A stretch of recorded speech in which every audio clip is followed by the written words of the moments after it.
Allotments vary in size and condition. However, the trustees are busy expanding the number of smaller and more manageable plots. These are cleared, fenced and with easy access to water.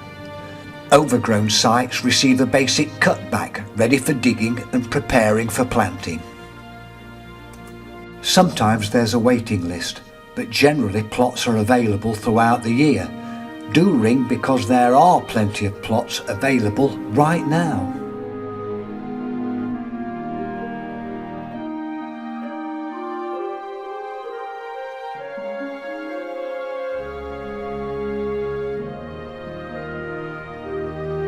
I'm an allotment holder because I like to grow my own food.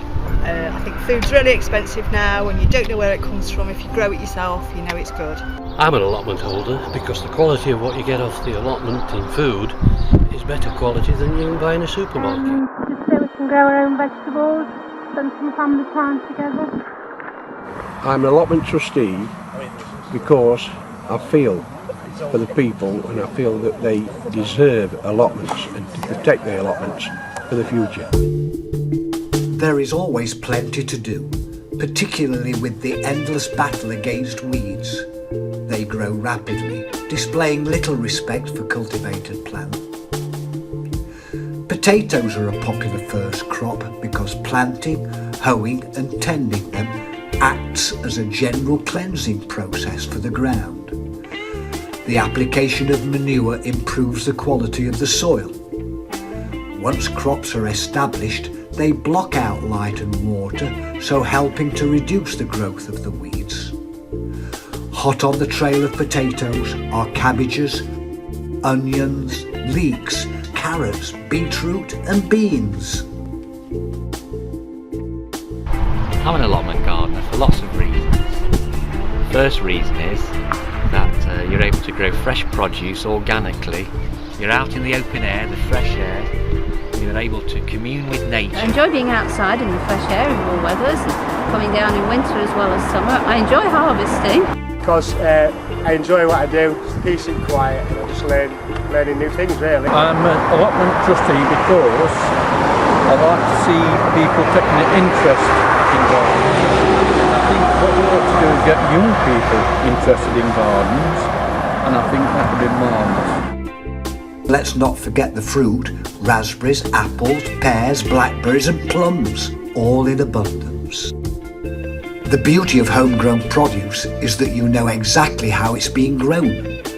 Many gardeners choose to grow organic crops free from pesticides and chemical fertilisers. Homegrown food tastes much better. With restrictions, the allotment trustees permit greenhouses and polytunnel. These sun traps provide microclimates, extending the growing season and the type of crops grown. Chilies, peppers and juicy peaches are all to be found, as well as the more usual crops, harvesting at unseasonal times of the year. A bumper harvest yields an abundance of fresh produce to share with friends and family. Such gifts are always popular and gratefully received. The ladies from the hospice come and pick the spare fruit and make jam to sell for the hospice, and then I keep my family going and my neighbour. If you get too many, you can give it to other people, and as allotment holders we share things, and there are people that just like food that tastes different.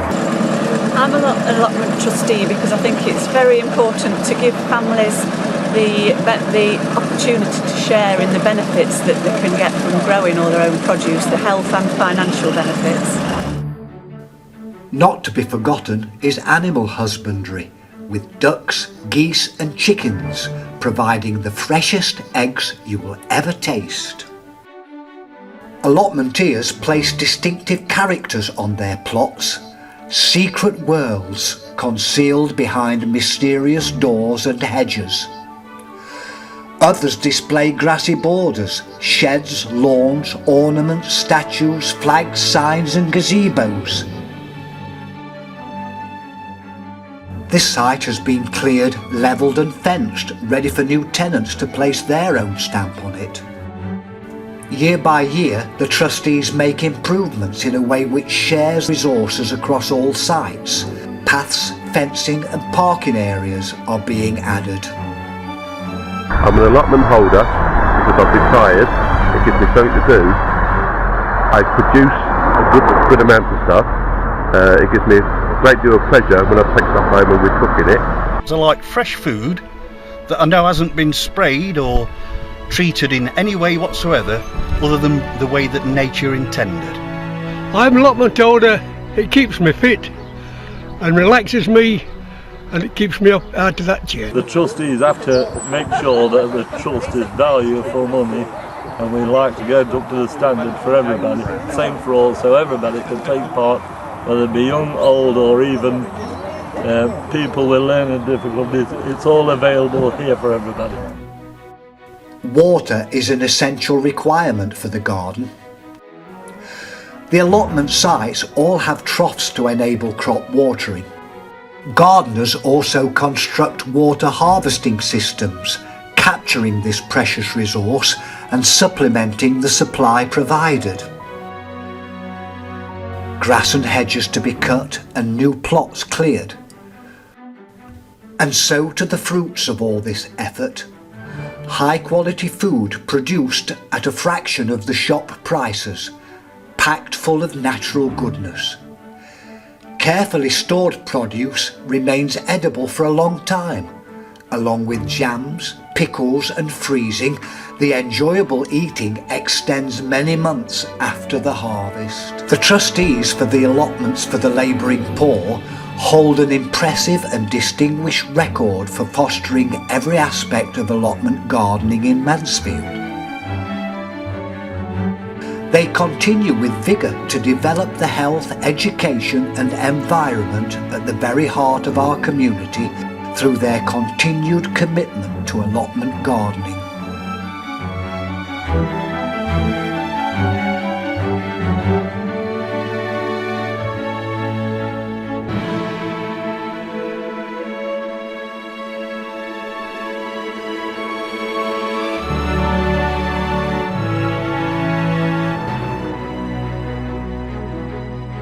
We hope you've enjoyed seeing some of the allotments and meeting a few of the gardeners.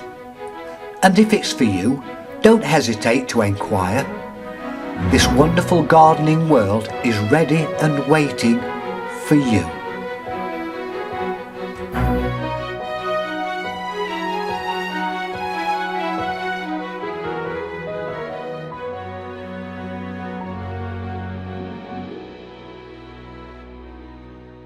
Welcome, I'm John Carter, Chairman of the Trustees for the Allotments for the Labouring Poor. This film is a record of achievements made in the allotments we control across Mansfield. The improvements have been substantial and form part of our continuing plan to bring our allotment sites up to date and available for the people of the town. Thank you for attending today.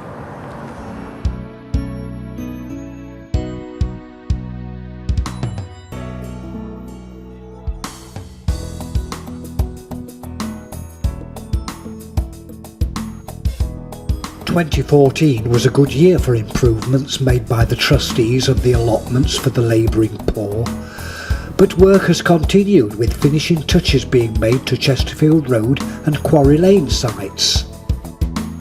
New plots, water troughs, paths and fences have been completed, as well as the construction of polytunnels and sheds. At Quarry Lane we can see how the plots have progressed this season. Generally, the gardeners would have liked better weather. Remember those cold winds that hindered the bees with their pollinating? We've also had some long dry spells. But none of this deters the allotment holders' enthusiasm, and pickings are still aplenty. Allotments are moving on from those places of make, do and mend. The gardeners of today want good facilities, and the trustees are working hard to put their allotment sites at the forefront of present day thinking. Chesterfield Road site is now well established with its new facilities. This view from the car park captures the spirit of the improvements with a before and after sequence. And all this in a year.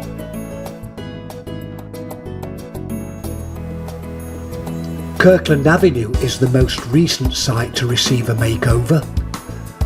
First was replacing fences and setting hedges. There are numerous examples of attention to detail, and here we see some new bow-topped fencing which will be landscaped into neighbouring residential gardens. Old ramshackle boundaries required removal before the new work could commence. Lorry loads of rotted wood, glass and scrap metal had to be carried away. There was an additional problem of buried bricks, stones and boulders. They were on such a vast scale that a large area of the reclaimed site has required grading to make the land usable. And once everything is complete, the existing tenants will be given first refusal of the new plots. Racecourse site is scheduled to become top of the list for future improvements. Consultations have taken place with existing tenants to gain an idea of what they would like.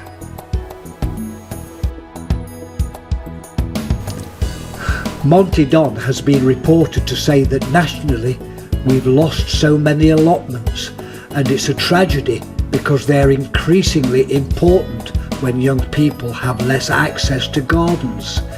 He goes on to say that they're part of our way of life and we can't keep building on them. The trustees of the allotments for the labouring poor are setting a marvellous example of how to preserve and develop allotments for the 21st century. They're securing the future for both this and future generations. National gardening experts are telling us the time has come to break up plots into smaller units and let everyone appreciate the joys of growing their own fruit and veg.